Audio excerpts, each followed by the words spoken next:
একসময় ছিল পৈতৃক জমি, নিজস্ব ঘরবাড়ি, তবে এখন কিছুই নেই। অন্যের জমিতে সামান্য ঘর তুলে সেখানেই অনিশ্চিত জীবনযাপন করছে শত শত পরিবার।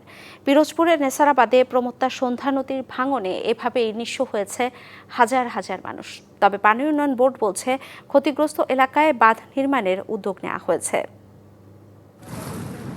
পিরোজপুরের নেছারবান্দা উপজেলাকে প্রায় সমান দুই অংশে বিচ্ছিন্ন করেছে প্রমত্তা সন্ধ্যা নদী। ক্ষণে ক্ষণে রূপ বদলানো এই নদীর কৌরিখাড়া অংশে কয়েক যুগ ধরে চলছে তীব্র ভাঙন। ভাঙনের প্রকোপ এতটাই যে ওই এলাকায় শত শত পরিবার নদীতে তাদের জমিজমা ঘরবাড়ি সবই হারিয়েছেন।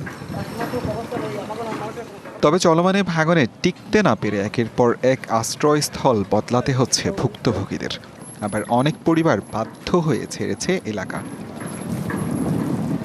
সন্ধ্যা নদীতে ভাঙন চললেও বন্ধে কার্যকর কোনো উদ্যোগ নেওয়া হয়নি।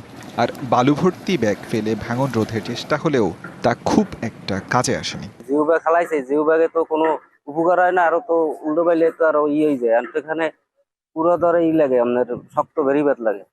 আমরা নানানভাবে ক্ষতিগ্রস্ত হচ্ছি। আমাদের এই ঘর বাড়ি সরাইতে হয়, আমাদের দোকানপাট সরাইতে হয়, দোকানপাটে বারবার সরাইতে হয়।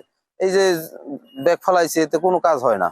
এই নদী তো ভাঙতেই আছে, যেই খালি আপনার সান্ত্বনা দেয়, আশ্বাস দেয় যে আমরা নদী ভাঙন রোধ করবো, কিন্তু আজ পর্যন্ত কেউ করে না কোনো সময়।